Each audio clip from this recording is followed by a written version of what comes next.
कहानी की शुरुआत होती है उस भावुक सुबह से जहां रात भर की खुशियों और दोबारा शादी के बाद अब विदाई का वक्त आ गया है। श्रुतो मामा के घर से बड़े घर लौटने की तैयारी चल रही है, लेकिन जाने से पहले आहना की विदाई के वक्त श्रुतो मामा और आहना दोनों की आंखों से आंसू रुकने का नाम नहीं लेते। श्रुतो मामा, जिन्होंने आहना को एक पिता की तरह संभाला, वो अर्जुन का हाथ पकड़कर कहते हैं, बेटा पिछली बार जो हुआ सो हुआ, लेकिन इस बार मेरी बेटी की आंखों में आंसू मत आने देना। अर्जुन वादा करता है। उधर दूसरी तरफ बड़े घर का नजारा ही कुछ और था। पीसी, मोनी, पोल्टू और चाची के पैर जमीन पर नहीं पड़ रहे थे। वो खुश हो रहे थे कि चलो उस मुंहफट आहना से हमेशा के लिए छुटकारा मिल गया। चाची जी ने तो नई दुल्हन के स्वागत के लिए आरती की थाली भी सजा ली थी। चाची बार बार टुकुंदा को कुरेद कुरेद कर पूछने की कोशिश करती हैं, अरे टुकुन, बता तो सही, नई दुल्हन कैसी है, सुंदर तो है ना, और सबसे जरूरी वो उस आहना जैसी तेज तर्रार तो नहीं है ना। टुकुंदा, जो अंदर ही अंदर मजे ले रहे थे और सारा सच जानते थे, उन्होंने भी बात को बढ़ा चढ़ाकर बताया, अरे चाची क्या बताऊं, नई भाभी तो एकदम गाय जैसी सीधी हैं, मुंह से आवाज तक नहीं निकलती, आप जो बोलोगी वही करेंगी। ये सुनकर पीसी, मोनी और पोल्टू के चेहरों पर शैतानी मुस्कान आ गई। वहीं घर की तीनों बहुएं कोने में खड़ी उदास थीं।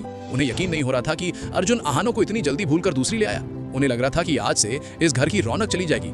तभी वो घड़ी आ जाती है जब घर के गेट पर एक कार पहुंचती है। हॉर्न की आवाज सुनते ही पीसी, मोनी और चाची दौड़े चले आते हैं। गाड़ी रुकने से ठीक पहले दुर्गा देवी आहना को अच्छे से समझाती हैं कि अपना घूंघट अच्छी तरह से नीचे कर लेना। मैं चाहती हूँ कि इनका झटका जरा जोरदार हो, जब तक मैं ना कहूँ चेहरा मत दिखाना। आहना मुस्कुराकर अपना चेहरा लाल घूंघट से ढक लेती है।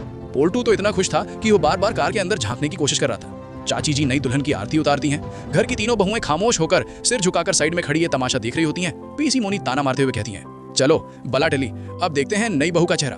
और फिर आता है वो सबसे बड़ा ट्विस्ट।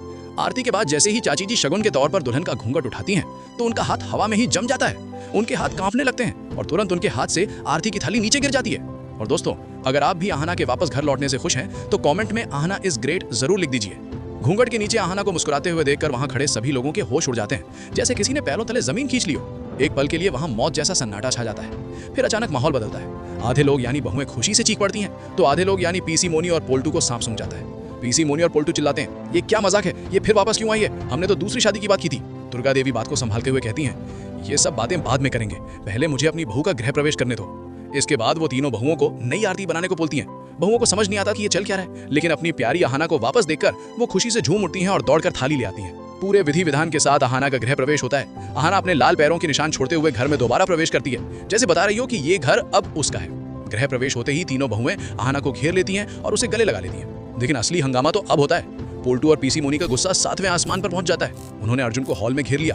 पोल्टू गुस्से में पूछता है, तू पागल हो गया क्या, तूने आहना को ही दुल्हन बनाकर क्यों लाया, उसके साथ तो तेरा डिवोर्स हुआ है, तो आहना ने तुझ पर ऐसा क्या काला जादू कर दिया अकल के अंधे, जो तू फिर से उसी मुसीबत को घर वापस लेकर आया।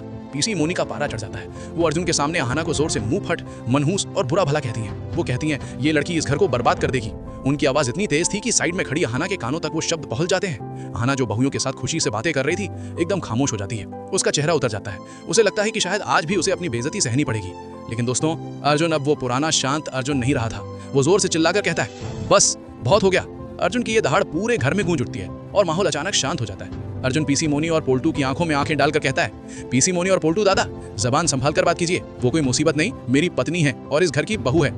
अर्जुन का गुस्सा देखकर सबकी बोलती बंद हो जाती है। अर्जुन आके कहता है, अब तक मैं चुप था, लेकिन अब मैं उसके खिलाफ एक शब्द भी नहीं सुन सकता। अगर किसी को उससे दिक्कत है तो वो अपना रास्ता देख सकता है। अर्जुन को आहना के लिए इतना मजबूत सपोर्ट करते हुए और उसके लिए स्टैंड लेते हुए आहना की आंखों में खुशी के आंसू आ जाते हैं। तीनों बहुओं, दुर्गा देवी और श्रुतो मामा को अर्जुन पर गर्व महसूस होता है। उन्हें लगता है कि देर से ही सही, अर्जुन को अब आहना की असली कीमत पता चल गई है और उसकी अकल ठिकाने पर आ गई है। इस तरह से अर्जुन और आहना के बीच अब प्यार और भी बढ़ चुका है और वो फिर से एक हो चुके हैं। लेकिन दोस्तों, अर्जुन की ये जीत पोल्टू की हार बन गई है। पोल्टू को अर्जुन के कहे शब्द कानों में किसी घंटे की तरह गूंज रहे हैं। उसे लग रहा है कि अर्जुन ने सबके सामने उसकी और उसकी मां की बेइज्जती की है, जो उसके गाल पर तमाचा मारने से कम नहीं है। चाची जी, पीसी, मोनी और पोल्टू अपना मुंह नीचे ढककर वहां से चले तो जाते हैं, लेकिन उनकी आंखों में बदले की आग है।